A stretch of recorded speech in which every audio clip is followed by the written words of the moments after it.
My dear students, টিস্যুতন্ত্র খুবই ছোট chapter, কিন্তু যেহেতু এটা উদ্ভিদ রিলেটেড সরাসরি অ্যান্ড এটার সাথে আরও অন্যান্য চ্যাপ্টারের একটা ভালো সম্পর্ক আছে, যার কারণে এই চ্যাপ্টারটা আমাদের যে এগ্রিকালচার ইউনিভার্সিটি পাশাপাশি বিশ্ববিদ্যালয়ে ভর্তি পরীক্ষার জন্য অনেক বেশি গুরুত্বপূর্ণ। তো আমরা চলো টিস্যুতন্ত্র থেকে যেই টপিকগুলো বেশি গুরুত্বপূর্ণ সেই টপিকে কয়েকটা প্রশ্ন এখান থেকে চলো আমরা প্র্যাকটিস করি। তা দেখো, প্রথমে যে প্রশ্নটা আসে সেটা হচ্ছে কোনটি ভাজক কলার কাজ। ভাজক টিস্যু, স্থায়ী টিস্যু। আমরা জানি টিস্যু দুই রকমের উদ্ভিদের ক্ষেত্রে, ভাজক টিস্যু এবং স্থায়ী টিস্যু। ভাজক টিস্যুর কথা বলে সেই সকল টিস্যুর নাম আসবে যারা বিভাজন ক্ষমতা সম্পন্ন। যেসব টিস্যু হচ্ছে বিভাজন ক্ষমতা সম্পন্ন, অর্থাৎ যারা সহজ ভাষা হচ্ছে কচি টিস্যু বা বাচ্চা টিস্যু, এগুলোকে ভাজক টিস্যু বলা হয়। আর যে সকল টিস্যু হচ্ছে যারা পরিণত হয়ে গেছে, যারা এখন আর বিভাজিত হচ্ছে না, তারা হচ্ছে স্থায়ী টিস্যু।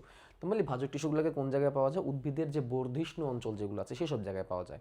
তো বর্ধিষ্ণু অঞ্চল বলতে আমরা সেটা কচি কাণ্ড বা কচি পাতাতে বুঝি, আবার মূলের অগ্রভাগ এই জায়গাগুলোকে কিন্তু বুঝি। তেমনি আমরা দেখব যে উদ্ভিদের কোষ বিভাজন অঞ্চল আছে একটা, মূলের অগ্রভাগে কোষ বিভাজন অঞ্চল আছে, যার কারণে উদ্ভিদ কী হয়, বৃদ্ধি হয়। তো ভাজক টিস্যুর মেইনলি কাজ হচ্ছে উদ্ভিদের দৈহিক বৃদ্ধি করা, উদ্ভিদের দৈহিক বৃদ্ধি করানোটাই এর প্রধান কাজ। হ্যাঁ, তাছাড়া এরা আহামরি তেমন কোনো কাজ নাই, কারণ বড় বড় কাজগুলো স্থায়ী টিস্যুটাই করে থাকে, কারণ স্থায়ী টিস্যুকে অ্যাডাল্ট টিস্যু হিসেবে ধরা হয়। তো আর ভাজক টিস্যুকে যেহেতু আমরা বাচ্চা টিস্যু বলতেছি, একটা বাচ্চার কতটুকুই কাজ করতে পারবে। হ্যাঁ, তো বাচ্চার কাজ হচ্ছে সে বড় হবে, এটাই। আর যত গুরুত্বপূর্ণ কাজ যেগুলো আছে, যেমন ধরো উদ্ভিদের খাদ্য তৈরি, খাদ্য পরিবহন, উদ্ভিদের দৃঢ়তা প্রদান, উদ্ভিদের খাবার সঞ্চয় করে রাখা, এই সব কাজগুলো আসলে সাধারণত স্থায়ী টিস্যুর। আর ভাজক টিস্যুর কাজ বললে আসলে এখানে বৃদ্ধি সংক্রান্ত যে জিনিসগুলো আছে সেগুলো দৃঢ়তা, দেহকে সাপোর্ট দেওয়া, বর্জ্য পদার্থ ধারণ করা, বর্জ্য পদার্থ অপসারণ করা, এগুলো সাধারণত স্থায়ী টিস্যুরই অন্তর্ভুক্ত। অর্থাৎ মেজর মেজর কাজগুলো স্থায়ী টিস্যু করবে। ভাজক টিস্যুর যদি প্রধান কাজ বলি তাহলে সেটা হচ্ছে উদ্ভিদের বৃদ্ধি। তাহলে যেখানে বৃদ্ধি আছে সেখানে বুঝবো আমরা ভাজক টিস্যু। তারপরে প্রশ্ন চলে যায়, তারপরে প্রশ্ন দেখো কি বলছে। ভাজক কলার সবচেয়ে বাইরের স্তরকে কি বলে? ভাজক টিস্যু সব থেকে বাইরের স্তর। বাইরের স্তরে কি থাকে? ত্বক থাকে, মনে রাখবা বাইরের স্তরে সবসময় ত্বক থাকে। তাহলে আমাকে ত্বক খুঁজতে হবে, এখানে খুঁজতে হবে ত্বক। তাহলে দেখো, প্রোক্যাম্বিয়াম, এটাও একটা ভাজক টিস্যু, জাইলেম ফ্লোয়েম তৈরি করে, ক্যাম্বিয়াম হচ্ছে জাইলেম ফ্লোয়েমের মাঝখানে থাকে। আর পেরিচক্র বা পেরিসাইকেল বা পরিচক্র, এটা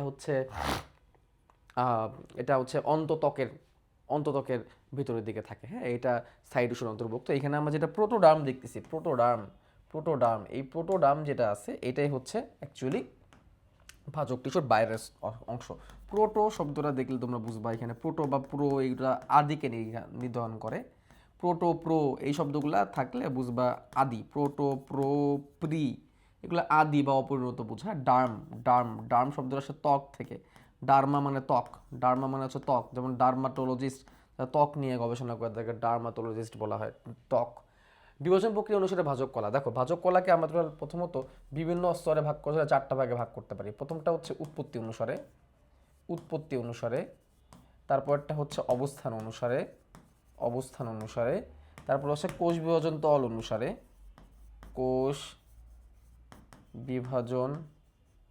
তল অনুসারে, এবং লাস্টেরটা হচ্ছে কাজ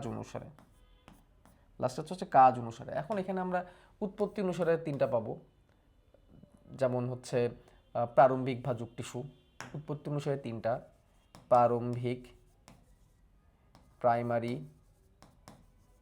প্রাইমারি, সেকেন্ডারি। এগুলো হচ্ছে উৎপত্তি অনুসারে, প্রারম্ভিক, প্রাইমারি আর সেকেন্ডারি।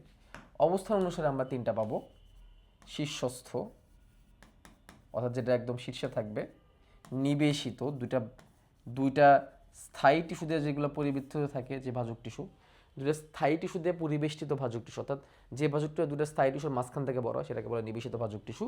এবং হচ্ছে পার্শ্বীয় ভাজক টিস্যু, এগুলো হচ্ছে অবস্থা অনুসারে। কোষ বিভাজন তল অনুসারে তিনটা: রিব ভাজক টিস্যু, যেটা একতলে বিভাজিত হয়; প্লেট ভাজক টিস্যু, যেটা দুই তলে বিভাজিত হয়; মাস ভাজক টিস্যু, যেটা তিন তলে বিভাজিত হয়। এই হচ্ছে কোষ বিভাজন তল অনুসারে। কাজ অনুসারে আবার আমরা পাবো হচ্ছে তিনটা: প্রোটোডার্ম, সেই প্রোটোডার্ম যেটা হচ্ছে ত্বক তৈরি করবে, প্রোটোডার্ম যেটা একটু আগে আমরা দেখলাম। তারপর হচ্ছে প্রোক্যাম্বিয়াম, যেটা জাইলেম ফ্লোয়েম তৈরি করবে, সব থেকে বাইরে থেকে প্রোটোডার্ম। আর হচ্ছে গ্রাউন্ড মেরিস্টেম, যেটা হচ্ছে ভিত্তি টিস্যু তৈরি করবে, যেটা উদ্ভিদের ভিত্তি টিস্যু তৈরি করবে। তো এখানে একটা কথা মনে রাখবা, শীর্ষস্থ ভাজক টিস্যু, নিবেশিত ভাজক টিস্যু কিন্তু প্রাইমারি প্রকৃতির। কি প্রকৃতির? প্রাইমারি প্রকৃতির। আর পার্শ্বীয় ভাজক টিস্যু যেটা আছে এটা হচ্ছে সেকেন্ডারি প্রকৃতির। কেন? কারণ পার্শ্বীয় ভাজক টিস্যু এটা হচ্ছে উদ্ভিদের পার্শ্ব বৃদ্ধি করে, উদ্ভিদের পার্শ্ব বৃদ্ধি হয় হচ্ছে সেকেন্ডারি প্রকৃতির। একটা স্থায়ী টিস্যু যখন ভাজক টিস্যুতে পরিণত হয় তখন সেটাকে সেকেন্ডারি ভাজক টিস্যু বলা হয়। মানে ধরো একটা ভাজক টিস্যু একটা সময় বিভাজন ক্ষমতা হারায় স্থায়ী হবে, আবার স্থায়ী টিস্যুটা একটা সময় হঠাৎ করে আবার বিভাজন করা চাইলে করতে পারে, তো ওইটা হবে সেকেন্ডারি ভাজক টিস্যু। তো সেকেন্ডারি ভাজক টিস্যুটাই হচ্ছে পার্শ্বীয় ভাজক টিস্যু, নিবেশিত আর শীর্ষকটা হচ্ছে প্রাইমারি ভাজক টিস্যু। আর প্রারম্ভিক ভাজক টিস্যু হচ্ছে জাস্ট একটা ছোট্ট অঞ্চল, অর্থাৎ ভ্রূণ গঠন পর্যন্ত, কোষ জাইগোট থেকে ভ্রূণ পর্যন্ত যেটা হয়, যেখান থেকে আসলে বলতে পারো যে কোষ বিভাজন শুরু হয় বা উদ্ভিদের বৃদ্ধি শুরু হয়, ওটা হচ্ছে প্রারম্ভিক বলা হয়ে থাকে। তাহলে এই হচ্ছে অংশ। আর রিব ভাজক টিস্যুর উদাহরণগুলো পড়বা, মজ্জা রশ্মি, একদম চিকন মূল রোম, এগুলো হচ্ছে রিব ভাজক টিস্যুর মধ্যে পড়ে। প্লেট ভাজক টিস্যু যেটা হচ্ছে দুই তলে বিভাজিত হয়, এর ফলে উদ্ভিদ তার আয়তনে বৃদ্ধি পায়। রিবের ফলে ক্ষেত্রফলে বৃদ্ধি পায়, প্লেটের ফলে আয়তনে বৃদ্ধি পায়। এর মানে আছে পাতা বা উদ্ভিদের ত্বক। আর মাছ ভাজক টিস্যু যেখানে উদ্ভিদ তিন তলে বিভাজিত হয়, এর ফলে উদ্ভিদ ঘনত্বে বৃদ্ধি পায়। ভ্রূণ, কর্টেক্স, মজ্জা, এগুলো হচ্ছে মাছের অন্তর্ভুক্ত। এটা কিন্তু প্রশ্ন করছে বিভাজন প্রক্রিয়া অনুসারে ভাজক টিস্যু কয় রকমের? আনসার হবে 3 রকমের। তো আমাদের দেখো টোটাল আমরা ভাজক টিস্যু ক্লাসিফাই করতে পারি 4টা ভাগে, প্রত্যেকটা ভাগের মধ্যে 3টা করেই থাকে। তাহলে প্রশ্ন যদি আসতো যে উৎপত্তি অনুসারে কত ভাগে ভাগ করা যায়, তাহলে আনসার 3 ভাগই হইতো। আচ্ছা, তারপরে প্রশ্ন, যে ভাজক টিস্যুর কোষ বিভাজন সপ্তলে ঘটে থাকে কি বলে? সপ্তলে ঘটলে সেখানে আমরা মাছ ভাজক টিস্যু বলবো। মাছ ভাজক টিস্যুর বিভাজন সপ্তলে ঘটে থাকে। কোনটি ভিন্নধর্মী? খেয়াল করো, এখানে মজ্জারও সেটা ভিন্নধর্মী হবে।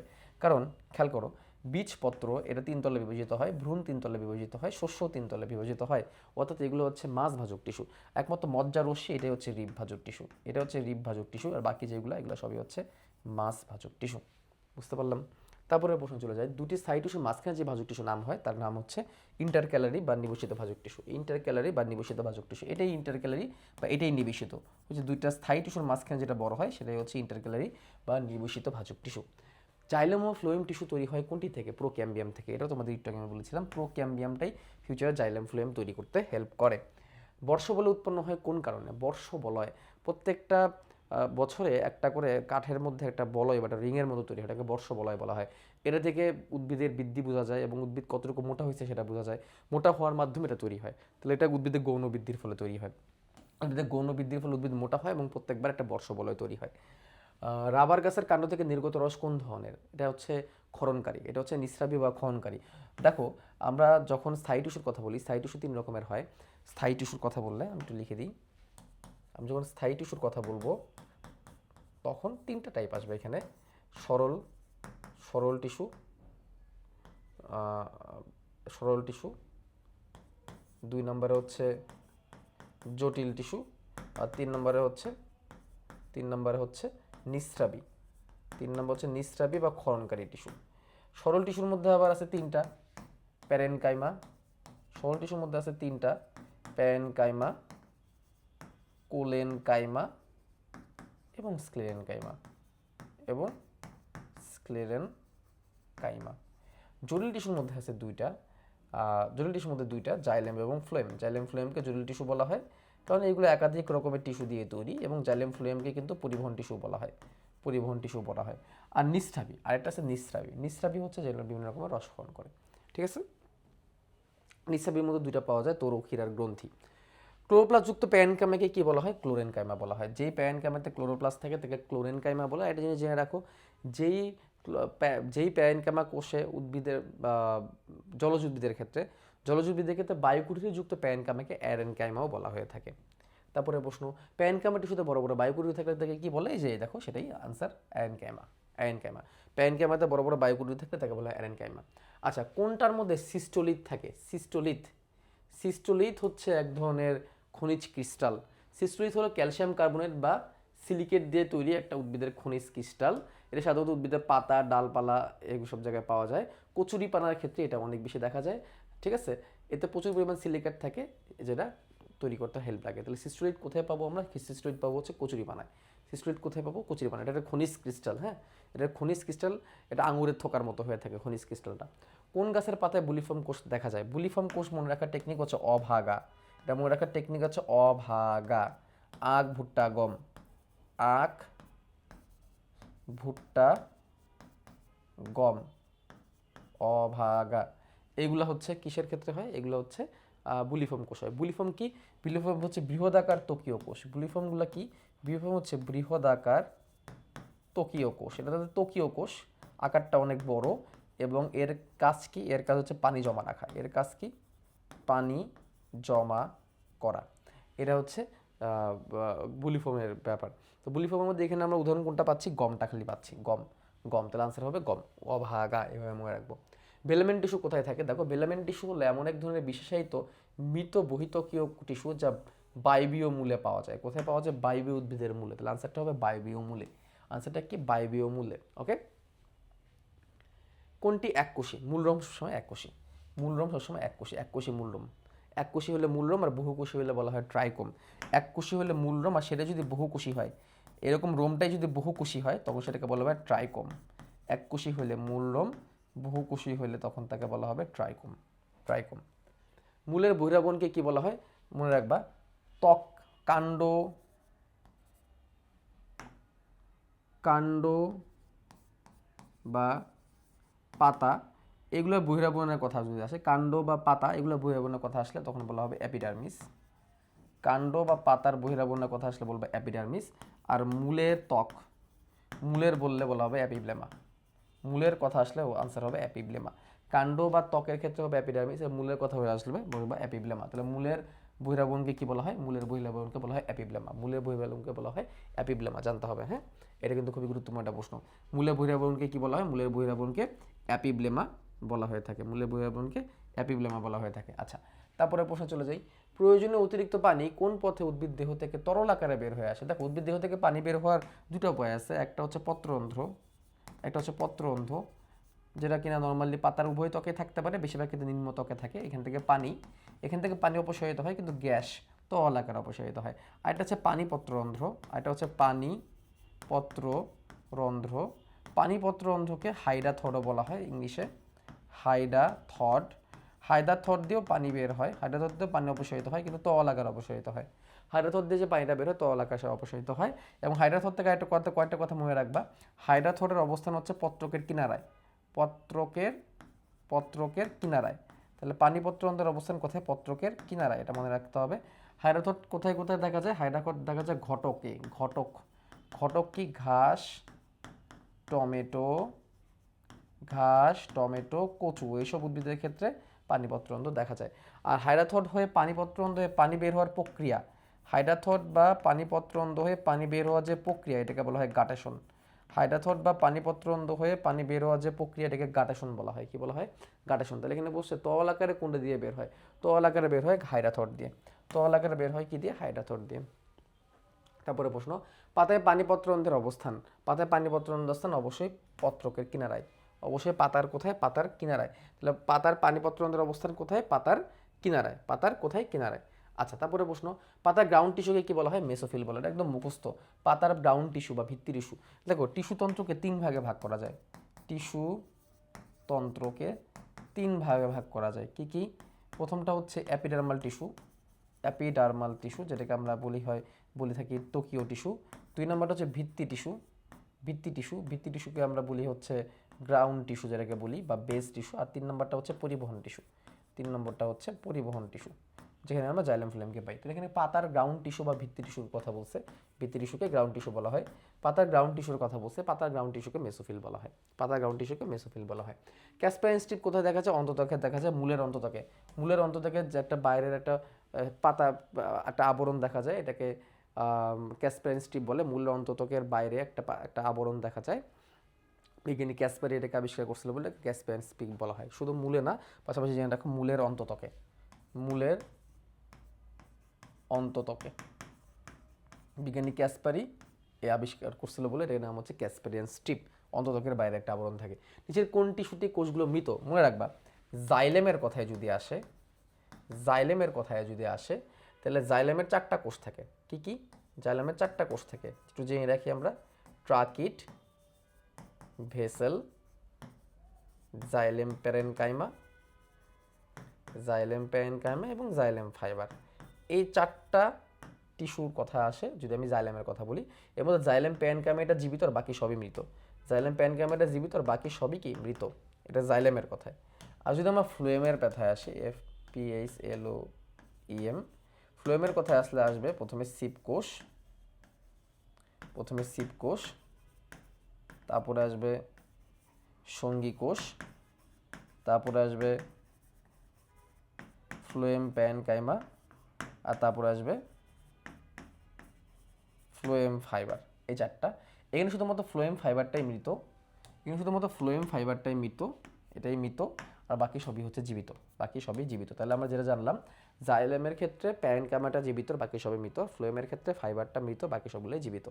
ঠিক আছে। আরেকটা কথা মনে রাখো একটু, নগ্নবীজি উদ্ভিদের ক্ষেত্রে একটা সংজ্ঞা, একটা ছন্দ মনে রাখতে পারো, সেটা জাইলেমের ভয় নাই আর ফ্লোয়েমের সঙ্গী নাই। জাইলেমের ভয় নাই,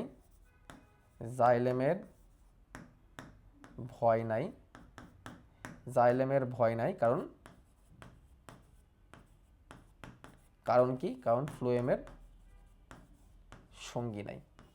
জাইলেমের ভয় নাই কারণ ফ্লোয়েমের সঙ্গী নাই। তো ভয় থেকে মনে রাখবা ভেজেল, আর ফ্লোয়েম সঙ্গী নেই মনে রাখবা সঙ্গী কোষ। তার মানে নগ্নবীজি উদ্ভিদের ক্ষেত্রে জাইলেমের ভেজেল দেয়, ফ্লোয়েমের সঙ্গী কোষ নেই। এখন প্রশ্নটা কি? প্রশ্ন হচ্ছে নিচের কোন টিস্যুর কোষগুলো মৃত?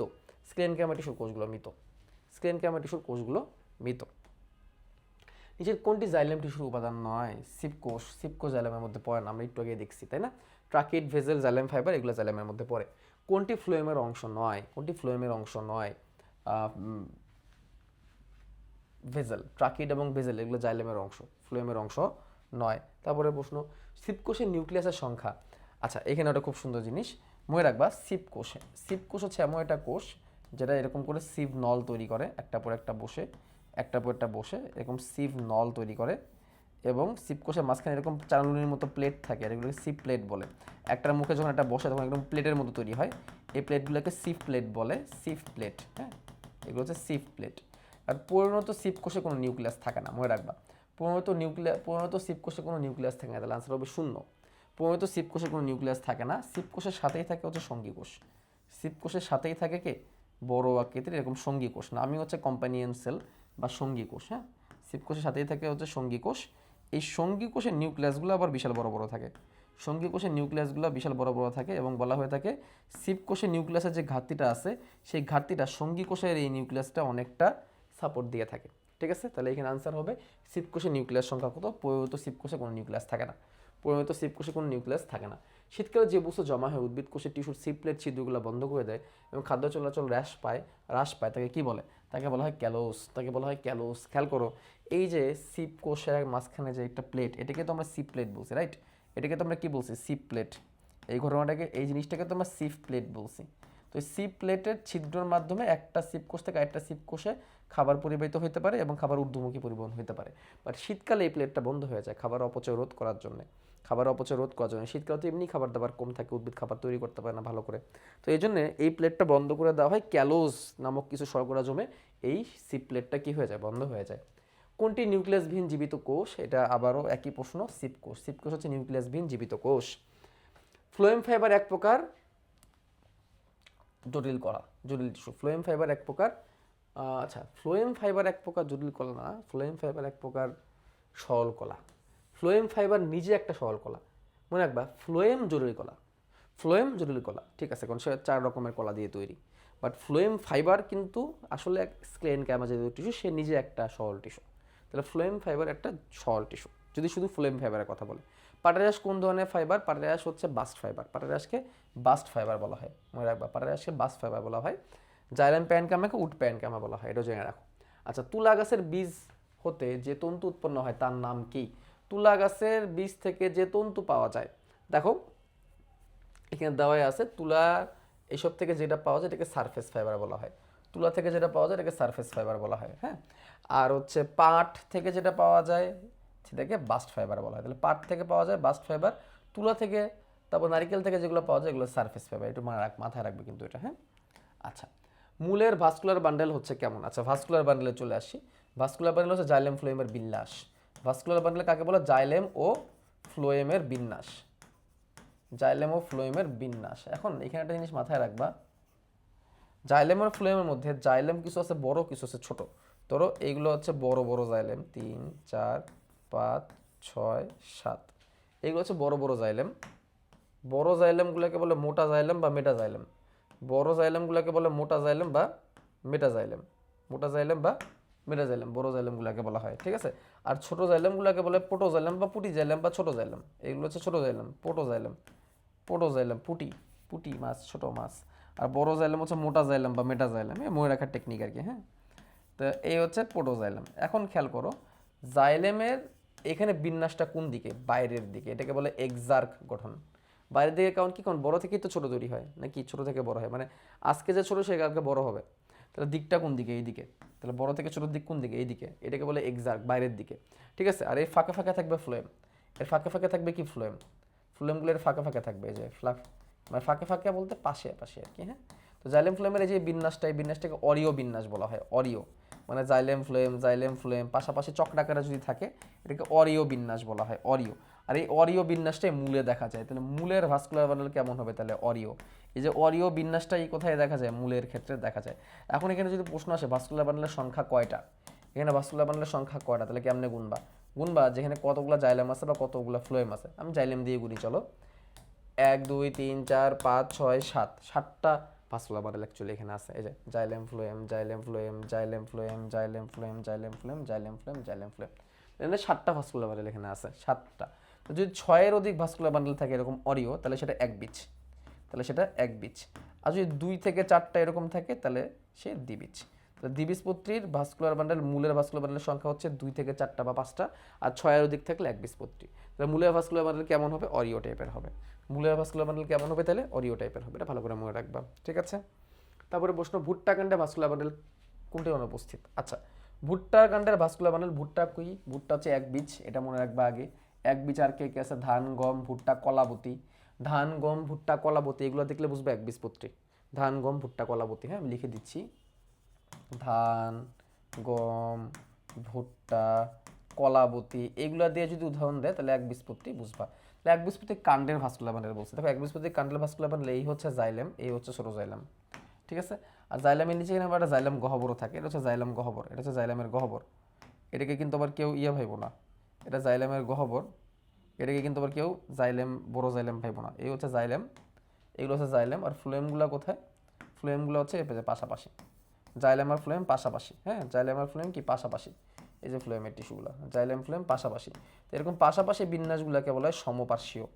পাশাপাশি বিন্যাসগুলোকে কি বলা হয়? সমপার্শ্বীয়, ঠিক আছে। এবং এখানে কোনো একবীজপত্রী যেহেতু, একবীজপত্রীর কাণ্ড যেহেতু, তাহলে একবীজপত্রীর কাণ্ডে আসলে কোনো ক্যাম্বিয়াম থাকবে না। একবীজপত্রীর কাণ্ডে কি থাকবে না? ক্যাম্বিয়াম থাকবে না। দ্বিবীজপত্রীর কাণ্ড হলে ক্যাম্বিয়াম থাকতো। দ্বিবীজপত্রীর কাণ্ড হলে কি থাকতো? ক্যাম্বিয়াম থাকতো। What is ক্যাম্বিয়াম? জাইলেম আর ফ্লোয়েমকে মাঝখান থেকে আলাদা করে রাখে, এটাকে ক্যাম্বিয়াম বলে। আর যাদের ক্যাম্বিয়াম থাকে তাদেরকে বলে মুক্ত ভাস্কুলার বান্ডেল, আর যাদের ক্যাম্বিয়াম থাকে না তা বদ্ধ ভাস্কুলার বান্ডেল। এই ভাস্কুলার বান্ডেল তাহলে কেমন? এই ভাস্কুলার বান্ডেল হচ্ছে বদ্ধ সমপার্শ্বীয়, বদ্ধ সমপার্শ্বীয়, বদ্ধ সমপার্শ্বীয়। বদ্ধ কারণ কি? কারণ ভাস্কুলার বান্ডেল একদিকে জাইলাম একদিকে ফ্লোয়েম, এরকম থাকলে সমপার্শ্বীয়। আর বদ্ধ কারণ কি? কারণ এখানে কোনো কি নাই? ক্যাম্বিয়াম নাই। ক্যাম্বিয়াম থাকলে হয়তো মুক্ত। বদ্ধ সমপার্শ্বীয়, এটা একবীজপত্রী কাণ্ডে দেখা যায়। একা, মনে রাখবে, একা একবীজপত্রী কাণ্ড। একবীজপত্রী কাণ্ড একা। দ্বিকা মানে দ্বিবীজপত্রী কাণ্ড।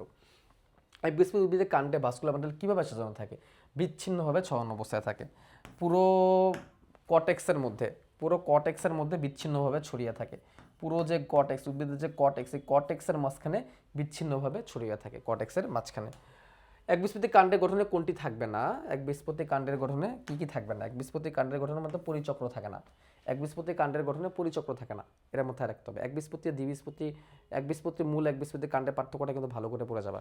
আমি যদি একভাবে বলি, দেখো একবীজপত্রী কাণ্ডের ক্ষেত্রে প্রথমে বাইরের দিকে থাকে হচ্ছে ত্বক, এরকম বাইরের দিকে থাকে হচ্ছে এরকম ত্বক, এরকম ত্বক এক স্তরে।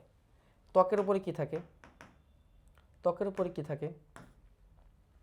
ত্বকের উপরে থাকে পাতলা একটা কিউটিকল, কিউটিকল। তারপরে এর ভাস্কুলার বান্ডেলটা চলো আমরা দেখাই দিই। এখানে ভাস্কুলার বান্ডেল দেখাইতে হবে। এই হচ্ছে এই হচ্ছে ভাস্কুলার বান্ডেল। এবং এখানে আমরা তোমাদের একটু আগে বলছিলাম যে এই ভাস্কুলার বান্ডেলটা কেমন? সমপার্শ্বীয়, সমপার্শ্বীয়, বদ্ধ। এবং এটার বিন্যাসটা দেখো কেমন। এটা বিন্যাসটা কি? ভিতরের দিকে না, এটাকে এন্ডার্ক বলে। এটাকে এন্ডার্ক বলে কারণ বাইরের দিকে হচ্ছে বড়টা আর ভিতরের দিকে ছোটটা, এটাকে এন্ডার্ক বলে। আমরা এটাকে কি বলছিলাম? এটাকে বলছিলাম এক্সার্ক, ভিতরে বড় বাইরে ছোট, এটাকে বলছিলাম এক্সার্ক, হ্যাঁ। আর এটাকে বলবো এন্ডার্ক। তাহলে কাণ্ডে কেমন হবে? এন্ডার্ক, মনে রাখবা, কাণ্ড এন্ডো, কাণ্ড এন্ডো, এন্ডার্ক। পাতায় মেজার্ক, পাতায় মেজার্ক, মূলে এক্সার্ক, কাণ্ড অ্যান্ডো, অ্যান্ডার, পাতায় মেজার্ক। হ্যাঁ, এবার আমরা জাইলেম তো দিলাম, এবার আমরা ফ্লোয়েমগুলোকে আঁকাই ফেলি। এই যে ফ্লোয়েম, এই যে ফ্লোয়েম, এই যে ফ্লোয়েম, শেষ। এবার দেখো বাইরের দিকে আমাদের কিছু অততক দিতে হবে। অততক, এই যে এই যে এই ষড়ভুজাকৃতি কিছু কোষ আছে, এইগুলোকে আমরা অততক বলি। অততক, ষড়ভুজাকৃতি কিছু কোষ থাকবে, এগুলোকে বলবো অততক। তাহলে কাণ্ডে এরকম অততক থাকে, একবীজপত্রী কাণ্ডে অততক থাকে, এটা মূলে থাকে না। মূলে এই জিনিসটা থাকে না, মূলে এই জিনিসটা থাকে না। এই অততক নামক বিষয়টা মূলে থাকে না, মনে রাখবা। তো অততক কয়েকটা স্তরে দিয়ে দিব আমরা। দিলাম, আরও দিয়ে দিব। এই হচ্ছে অততক, এই হচ্ছে অততক। এবার আমরা কটেক্স দিব, এবার দিব আমরা কটেক্স। এইগুলো হচ্ছে কটেক্স। মনে রাখবা এইখানে কটেক্স অত বেশি থাকবে না। হ্যাঁ, ক ক ক, কাণ্ডের কটেক্স কম, কাণ্ডের কটেক্স কম, এভাবে মনে রাখবা। ক ক ক, কাণ্ডের কটেক্স কম। হ্যাঁ, ম ম ম, মূলের মেটাজাইলাম মাঝে, আমরা দেখছি এর আগেরটা, মেটাজাইলাম ভিতরের দিকে, প্রোটোজাইলাম বাইরের দিকে। তাহলে ক ক ক, কাণ্ডের কটেক্স কম, ম ম ম, মূলের মেটাজাইলাম মাঝে। এই টেকনিকগুলো একটু মনে রাখবা।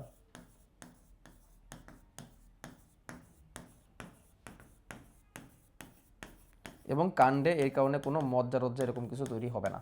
তা কাণ্ডে এরকম মজ্জারজ্জা আমরা পাবো না।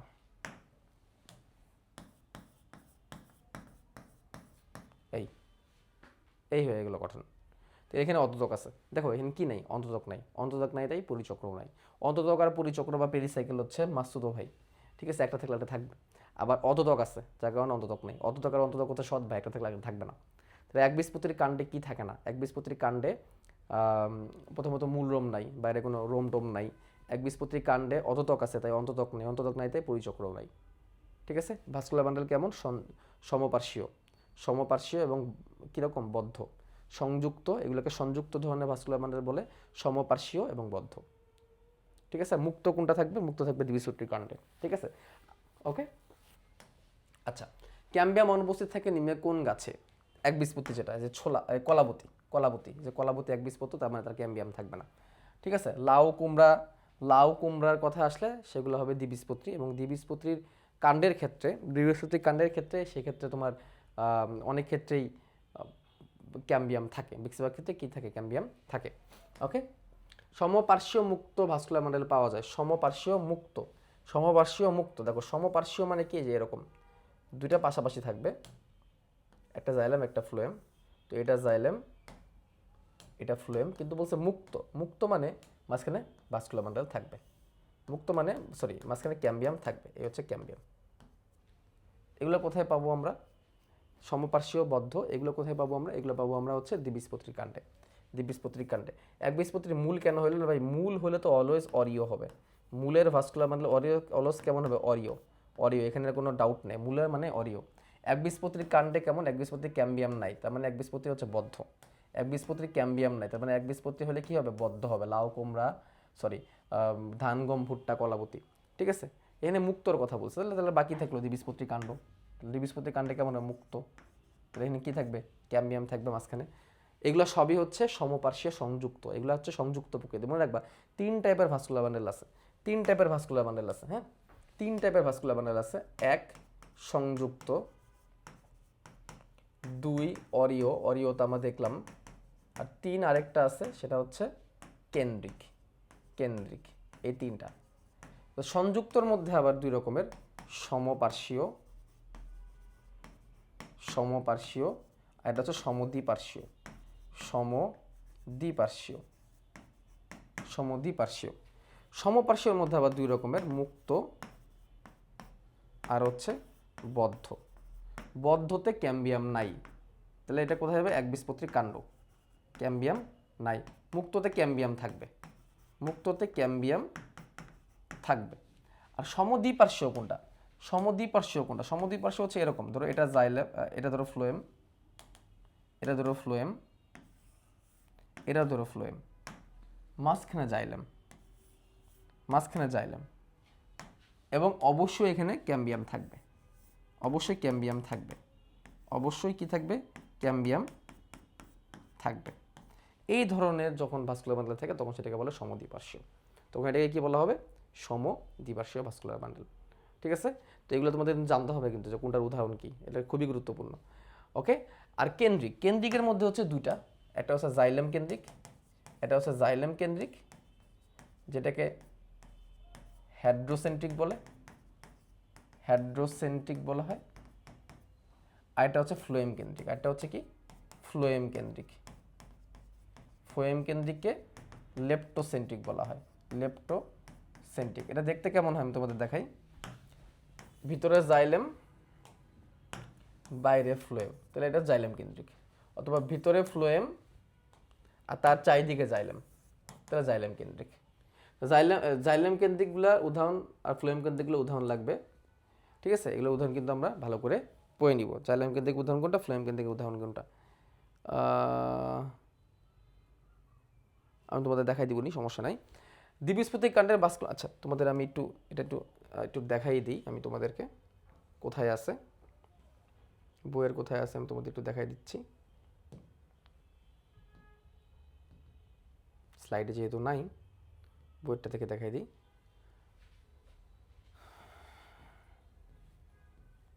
এই যে দেখো, এই জায়গাটায়, এখান থেকে তোমাদের একটু জানতে হবে যে মুক্ত সমপার্শ্বীয়র মধ্যে কে কে আছে? দ্বিবীজপত্রী, শুধুমাত্র কুমড়া কাণ্ড ব্যতীত। বদ্ধের মধ্যে আছে একবীজপত্রী, যেটা তোমাদের একটু আগে বললাম।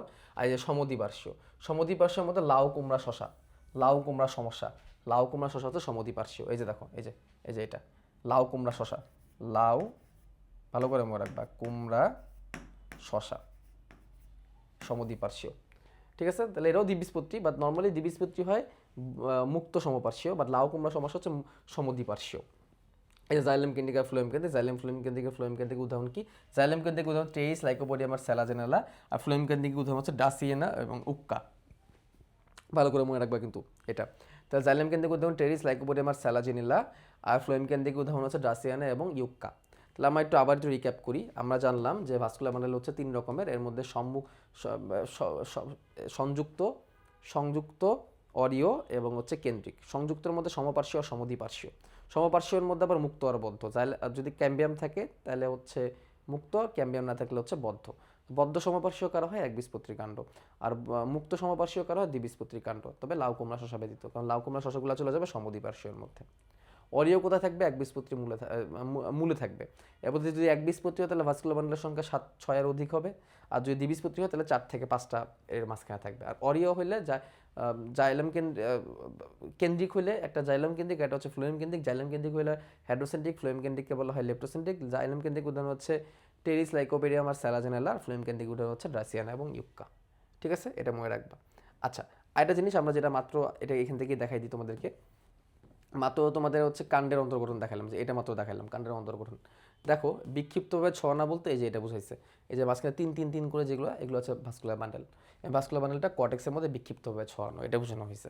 ঠিক আছে, এবং এই যে বর্ণনাটা যেটা আমি মাত্র দিলাম, যে একবীজপত্রী কাণ্ডের শনাক্তকারী বৈশিষ্ট্য, এই যে একবীজপত্রী কাণ্ডের শনাক্তকারী বৈশিষ্ট্য, রোম নাই, পাতায় বাইরে কিউটিকল আছে, পরিচক্র থাকে না, অন্ততক থাকে না, যার কারণে অন্ততক আছে। ভাস্কুলার বান্ডেল বিক্ষিপ্তভাবে ছড়ানো, জাইলেমটা দেখতে ওয়াই বা ভি এর মতো। ঠিক আছে, প্রোটোজাইলেম কেন্দ্রের দিকে, যার কারণে এটাকে বলা হয় হচ্ছে অ্যান্ডার্ক। হ্যাঁ, ভাস্কুলার বান্ডেল ভি বা ওয়াইয়ের মতো মানে কেন বুঝাইছে? ভি বা ওয়াইয়ের বলতে কি বুঝাইছে দেখাই তোমাদেরকে। ভি বা ওয়াইয়ের মতো বলতে যে এই জিনিসটাকে বুঝাইছে, এটা দেখতে ভি বা ওয়াইয়ের মতো। আর যদি মূলের কথায় আসি, মূলের কথাগুলো একটু ভালো করে দেখো। মূলের চিত্রটা কেমন? মূলের চিত্র হচ্ছে এরকম। চিত্র তোমাদের আঁকতে হবে না। মূলের বাইরে কি থাকবে? মূল রোম থাকবে, এখানে কটেক্স অনেক বড় থাকবে। কাণ্ডের ক্ষেত্রে কি বলছিলাম? কাণ্ডের কটেক্স কম, এখানে কিন্তু কটেক্স অনেক বড়। এখানে থাকবে এবং তার ভিতরে পরিচক্র থাকবে। বাইরে যে গোল যে রিংটা, এটা অন্ততক, আর অন্ততকের ভিতরে যে একটা রিংয়ের মতো আছে, সেটা হচ্ছে পরিচক্র। এখানে দেখো ভাস্কুলার বান্ডেল কেমন, 1 2 3 4 5 6 7, তারপর এটা মূল, এবং 7টা যেহেতু চক্রাকারে বা অরিওভাবে সাজানো, যাকে এটাকে বলা হবে অরিও। এবং ভিতরে দেখো অনেক বড় একটা মজ্জা আছে, ভিতরে কিন্তু অনেক বড় একটা মজ্জা আছে। কাণ্ডে কিন্তু এরকম কোনো মজ্জা রজ্জা কিন্তু আমরা পাই নাই। এখানে অন্ততক আছে বলে এখানে কি নেই? অন্ততক নাই। এই কথাগুলো মাথায় রাখতে হবে। তাহলে এর শনাক্তকারী বৈশিষ্ট্য যদি আমি চলে যাই, তাহলে দেখতে পারবো শনাক্তকারী বৈশিষ্ট্য এখানে কি আছে? মূল রোম আছে, অন্ততক নাই, তার ফলে অন্ততক আছে এবং পরিচক্র আছে। ভাস্কুলার বান্ডেল কেমন? অরিও। হ্যাঁ, এবং প্রোটোজাইলেম হচ্ছে বাইরের দিকে, যাকে এটাকে এক্সার্ক বলে। ভাস্কুলার বান্ডেলের সংখ্যা 6-এর অধিক, মজ্জা অনেক বড়।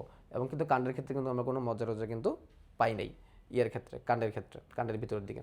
আচ্ছা, এগুলো একবীজপত্রী কাণ্ড। এখন যদি দ্বিবীজপত্রী কাণ্ডের কথায় আসে, দ্বিবীজপত্রী কাণ্ডের কথায় আসলে এটা একটু অনেক বড় হয়ে যায়। দ্বিবীজপত্রী কাণ্ডটা কঠিন একটু। তারপর আমি তোমাদের একটু বলে দিই দ্বিবীজপত্রী কাণ্ডের ক্ষেত্রে কী কী জিনিস মাথায় রাখতে হবে। এই দেখো দ্বিবীজপত্রী কাণ্ডের ক্ষেত্রে সবই আছে, খেয়াল করো। রোম আছে, কিউটিকল আছে, বহিত্বক আছে, অধতক আছে, অন্ততক আছে, আবার কর্টেক্সও আছে। অন্ততক অধতক থাকার পরও পরিচক্র আছে, জাইলেম ফ্লোয়েম আছে, বা মাঝখানে ক্যাম্বিয়ামও আছে, মজ্জাও আছে, মজ্জার রশ্মিও আছে, মানে সবই আছে, যা যা পাইছি এখন পর্যন্ত সবই আছে। ঠিক আছে, আর কয়েকটা কথা মাথায় রাখবা। এখানে যে অধতকটা এটা কোলেন কাইমা দিয়ে তৈরি, এটা এখানে যে অধতকটা এটা কোলেন কাইমা দিয়ে তৈরি, যদি সেটা দ্বিবীজপত্রী হয়। দ্বিবীজপত্রী অধতকটা কি দিয়ে তৈরি? কোলেন কাইমা দিয়ে তৈরি, এটা একটু মাথায় রাখবা। দ্বিবীজপত্রী অধতক কোলেন কাইমা দিয়ে তৈরি। আর আর হচ্ছে একবীজপত্রীর কাণ্ডের অধতকটা, একবীজপত্রীর কাণ্ডের অধতকটা স্ক্লেন কাইমা দিয়ে তৈরি, একবীজপত্রীর কাণ্ডের অধতকটা স্ক্লেন কাইমা দিয়ে তৈরি।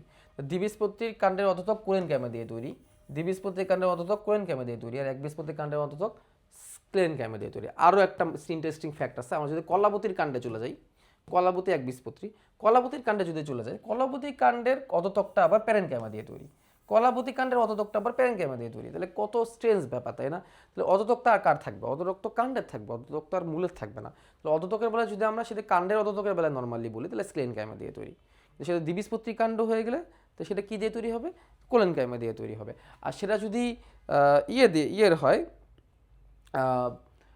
কলাবতীর ক্ষেত্রে হয়, তাহলে সেটা প্যারেনকাইমা দিয়ে তৈরি হয়। তাহলে এই পার্থক্যগুলো করে দিলাম, এই পার্থক্যগুলো একটু আলাদাভাবে মনে রাখবা, মানে স্পেশাল কিছু কথা আলাদাভাবে মনে রাখবা। তারপরে মূল ও কাণ্ডের অন্তর্গঠনের পার্থক্য মাস্ট পড়বা। তারপরে হচ্ছে দ্বিবীজপত্রীর একবীজপত্রী কাণ্ডের অন্তর্গঠনের পার্থক্য, এটা মাস্ট পড়বা। একবীজপত্রী কাণ্ড একবীজপত্রী মূলের পার্থক্য মাস্ট পড়বা। এগুলো আমি পড়াই দিছি, তখন যা যা বলছি এইগুলোই আলাদাভাবে একটু বলে দিলাম, ঠিক আছে? আচ্ছা, এখন দেখো দ্বিবীজপত্রী উদ্ভিদের কাণ্ডে ভাস্কুলার বান্ডল কি প্রকৃতি? দ্বিবীজপত্রী কাণ্ড বলছে, লাউ কুমড়া শশা দ্বারা বলি নাই। তাহলে কি হবে? মুক্ত হবে, কারণ ক্যাম্বিয়াম থাকবে। মুক্ত সমপার্শ্বীয়, সমদ্বিপার্শ্বীয় না। লাউ কুমড়া শশার কথা তো আর বলা নাই যে আমরা সমদ্বিপার্শ্বীয় দাগাবো। তাহলে মুক্ত হবে, বদ্ধ তো আর হবে না। বদ্ধ কোনটা? যাদের মধ্যে ক্যাম্বিয়াম নাই। মুক্ত থাকলে ক্যাম্বিয়াম থাকবে। কোনটি গুপ্তবীজী উদ্ভিদের জাইলাম টিস্যুর প্রধান উপাদান? গুপ্তবীজী মানে হচ্ছে আবৃতবীজী, লুকানো। হ্যাঁ, প্রধান উপাদান কি? প্রধান উপাদান হচ্ছে ভেজেল। ভেজেলের মাধ্যমে পানিটা পরিবাহিত হবে, ভেজেলের মাধ্যমে পানিটা পরিবাহিত হবে, যদি এটা প্রধান উপাদান। কুমড়া কাণ্ডে পরিবহন কলা, লাউ কুমড়া শশা, এটা হচ্ছে সমদ্বিপার্শ্বীয়। সমদ্বিপার্শ্বীয়রা অলস কেমন হয়? সমদ্বিপার্শ্বীয়রা অলস মুক্ত টাইপের হয়। তাহলে না, আনসারটা সমদ্বিপার্শ্বীয় হবে। ক্যাম্বিয়াম থাকলে মুক্ত। হ্যাঁ, এই তো ঠিক আছে। তাহলে আমরা যদি এখানে আবার একটু আসি, ভাস্কুলার বান্ডলের মধ্যে আবার একটু দেখাই দিই, কারণ অনেক গুরুত্বপূর্ণ, এগুলো থেকেই পরীক্ষায় প্রশ্ন আসে এবং এগুলোই স্টুডেন্টরা ভুল করে। দেখো আবার তোমরা একটু দেখে নাও, সমদ্বিপার্শ্বীর মধ্যে লাউ কুমড়া শশা এবং সমদ্বিপার্শ্বীর মধ্যে অলওয়েজ কি, এটা সবসময় মুক্ত হয়, অর্থাৎ সবসময় তাতে কি থাকবে? ক্যাম্বিয়াম থাকবে। বদ্ধ যাদের কি থাকবে না? ক্যাম্বিয়াম থাকবে না। আর মুক্ত যাদের অবশ্যই মাঝখানে কি থাকবে? ক্যাম্বিয়াম থাকবে। হ্যাঁ, এটা মাথায় রাখবে কিন্তু। জাইলেম ফ্লোয়েম সমদ্বিপার্শ্বীয় আবার একটা বিন্যাস আছে কিন্তু। কি বিন্যাস জানো? সমদ্বিপার্শ্বীয় বাইরের যে ফ্লোয়েমটা, দুই দিকে থাকবে ফ্লোয়েম, মাঝখানে কিন্তু জাইলেম। বাইরের ফ্লোয়েমটাকে বলবে বহি ফ্লোয়েম, বাইরের ক্যাম্বিয়ামটাকে বলবে বহি ক্যাম্বিয়াম, মাঝখানে একটা জাইলেম, এটা অন্ত ক্যাম্বিয়াম, এটা অন্ত ফ্লোয়েম। অর্থাৎ বাইরে থেকে ভিতরে, বাইরে থাকবে, বাইরে থেকে ভিতরে, বাইরে যেটা থাকবে সেটা হচ্ছে বহি ফ্লোয়েম, বহি ফ্লোয়েম, তারপর একটা বহি ক্যাম্বিয়াম, তারপরটা শুধু জাইলেম, তারপরটা অন্ত ফ্লোয়েম, সরি অন্ত ক্যাম্বিয়াম, এবং তারপরটা অন্ত ফ্লোয়েম। তাহলে এই যে এই সিরিয়ালটা একটু মনে রাখবা, এই সিরিয়ালটা কিন্তু প্রশ্ন পেঁচাইলে আসতে পারে, এই সিরিয়ালটা কিন্তু পরীক্ষা আসতে পারে। হ্যাঁ, দেখা গেলো যেটা তোমাদের পরীক্ষায় চলে আসছে, প্রশ্ন একটু পেঁচাই দিলে। তারপর দেখো এক্সাক, এন্ডাক আর মেজাক এখানে পড়াই দিছি সবটাই, এখান থেকে দেখে নিবা এক্সাক, এন্ডাক, মেজাক কোনটা কোন দিকে থাকলে। বড় গর্ত থাকলে মেটাজাইলাম, ছোট গর্ত থাকলে পোটাজাইলাম, এগুলো তোমরা জানো। কাদের কাদের আবৃতবীজী উদ্ভিদ হইল? উইন্টারেসিয়া, টেট্রাসেন্টাসিয়া, ট্রোকোডেন্ড্রাসিয়া উদ্ভিদের ভেজাল থাকে না, এরা আবৃতবীজী, তারপরে ভেজাল নাই। নর্মালি নগ্নবীজির জাইলামে ভেজাল নাই, ফ্লোয়েমের সঙ্গী নাই, সঙ্গী কোষ নাই। তবে দেখো নিটাম একটা নগ্নবীজী উদ্ভিদ, তারপর তারও ভেজাল আছে, এটা আবার একটা ব্যতিক্রম। নিটাম নগ্নবীজী হওয়ার পরেও ভেজাল আছে, এটা তোমার নগ্নবীজ আবৃতবীজির অধ্যায়ে দেখবা। ঠিক আছে, এই গেল ভাস্কুলার বান্ডেল। ভাস্কুলার টিস্যুতন্ত্রকে ফ্যাসিকুলার টিস্যুতন্ত্র বলে জানতে হবে। ভাস্কুলার টিস্যুতন্ত্রকে ফ্যাসিকুলার টিস্যুতন্ত্রও বলা হয়। ঠিক আছে, এই যে অন্তত্বক, অন্তত্বকের ক্ষেত্রে এই যে একটা কথা আছে দেখো, অন্তত্বকের মধ্যে পরিচক, এই যে অন্তত্বক, অন্তত্বক মূলের অন্তত্বকে পার্শ্বপ্রাচীরে সুবিরিন এবং লিগনিন জমা হয়ে ফিতার মতো বেষ্টনী তৈরি করে, তাকে ক্যাসপারিয়ান স্ট্রিপ বলে। বিজ্ঞানী ক্যাসপারি এটাকে আবিষ্কার করছে। অনেক সময় এই স্তরে প্রচুর শ্বেতসার কণিকা জমা হয়, তখন এটাকে শ্বেতসার আবরণী বলে। প্রশ্ন আসতে পারে যে কোথায় ক্যাসপারিয়ান স্ট্রিপ দেখা যায়, কোথায় শ্বেতসার আবরণী দেখা যায়? আনসার হচ্ছে অন্তত্বকে, মূলের অন্তত্বকে ক্যাসপারিয়ান স্ট্রিপ দেখা যায়। ঠিক আছে, আর অন্তত্বক এগুলো মূলেরই বৈশিষ্ট্য, কাণ্ডে তো আমরা দেখি নাই। হ্যাঁ, দ্বিবীজপত্রী কাণ্ডে আবার থাকতে পারে। তারপরে পরিচক্রর ক্ষেত্রে দেখবা পরিচক্রের ক্ষেত্রে একটা কথা আছে যে ফ্লোয়েমের মাথায় পরিচক্রর আগে একটা হার্ট ব্লাস বা গুচ্ছটুপি থাকে, স্কেইন ক্যামে টিস্যু দিয়ে তৈরি, এটা মাথায় রাখবা। হার্ট ব্লাস বা গুচ্ছটুপি কই থাকে? পরিচক্রর নিচে, ফ্লোয়েমের মাথায়। ঠিক আছে, তারপর দেখো কার কাজ কি, এটা একটু মনে রাখবা, কাজগুলো মনে রাখবা। ঠিক আছে, কাজগুলো একটু just দেখে নিবা, তাহলে হবে। মূলে অধোদক থাকে না, কথা কিন্তু ভালো করে মনে রাখবা, মূলে কোনো অধোদক নাই। কাণ্ডের কটেক্স কয়েক স্তর বিশিষ্ট, ক ক ক। কাণ্ডের কটেক্স কম বা কাণ্ডের কটেক্স কয়েকটা। ঠিক আছে, এগুলোর কাজ পড়বা, তাহলেই হবে। কাজ, যেমন প্রত্যেকটা কাজ লেখা আছে, প্রত্যেকটা কাজই লেখা আছে। পরিচক্রের মধ্যে একটা সুন্দর একটা কাজ আছে, এটা আমি তোমাদের একটু দেখাচ্ছি। দেখো, পরিচক্র হচ্ছে খাদ্য সঞ্চয় এবং কাণ্ডকে দৃঢ়তা প্রদান করে, এটা তার কাজ। পার্শ্বমূল এবং অস্থানিক মূল তৈরি করে, এটা একটু মাথায় রাখবা। পার্শ্বমূল এবং অস্থানিক মূল তৈরি করে, পার্শ্বমূল তৈরি করে এবং অস্থানিক মূল তৈরি করে কাণ্ডের ক্ষেত্রে। খাদ্য সঞ্চয়, কাণ্ডের দৃঢ়তা প্রদান করে। পরিচক্র থেকে আরও একটা মজার কথা ভিতরে আছে, এটা আমি তোমাদের এখন বের করে দেখাবো। মূলের পরিচক্রের মধ্যে তুমি পাবা, এই দেখো, নাইট্রোজেন ছাড়া, নাইট্রোজেন জাতীয় খাদ্য ছাড়া অন্যান্য খাদ্য সঞ্চয় করে, এই কথা একটু মাথায় রাখবা। নাইট্রোজেন জাতীয় খাদ্য ছাড়া অন্যান্য খাদ্য সঞ্চয় করে, তাহলে পরিচক্র নাইট্রোজেন জাতীয় খাদ্য সঞ্চয় করতে পারে না। মূলের পরিচক্র নাইট্রোজেন জাতীয় খাদ্য সঞ্চয় করতে পারে না। দেখছো কত ভিতরে ভিতরে কত এমসিকিউ আছে। ঠিক আছে, আচ্ছা, এবার আমরা পরিচক্র দেখে ফেললাম। মজ্জার বোধহয় একটাই কাজ, খাদ্য সঞ্চয়। মজ্জার প্রধান কাজ খাদ্য সঞ্চয়, মজ্জার প্রধান কাজ। স্ক্লেন কাইমা থাকলে সে একটু দৃঢ়তাও দিতে পারে, বাট মজ্জার প্রধান কাজ হচ্ছে খাদ্য সঞ্চয় করা। মজ্জার রশ্মি খাদ্য পানি পরিবহন করে, সঞ্চয় করে। ঠিক আছে, মজ্জার একমাত্র কাজ আসলে খাদ্য সঞ্চয় করা। ওকে, তার বাকি যতগুলো আছে, যান্ত্রিক দৃঢ়তা, ঠিক আছে, খাদ্য সঞ্চয়, এগুলো পারবো, এগুলো আমরা। ওকে, এই যে আমরা পত্ররন্ধ্র দেখে ফেললাম, পানি পত্ররন্ধ্র দেখে ফেলছি। পানি পত্ররন্ধ্র থেকে মনে রাখবা ঘাস, টমেটো, কচু, এইগুলো হচ্ছে মেইন। কাপ কিনারা দিয়ে বের হয়। এই পানি পত্ররন্ধ্রকে হাইড্রাথট বলে, আর পানি পত্ররন্ধ্র হয়ে পানি বের হওয়ার প্রক্রিয়াকে গাটাশন বলে। এই কথাগুলো জানলেই চলবে। পত্ররন্ধ্রের কাজটা একটু পড়ে ফেলবা, পত্ররন্ধ্রের কাছ থেকে কিন্তু এমসিকিউ আসে।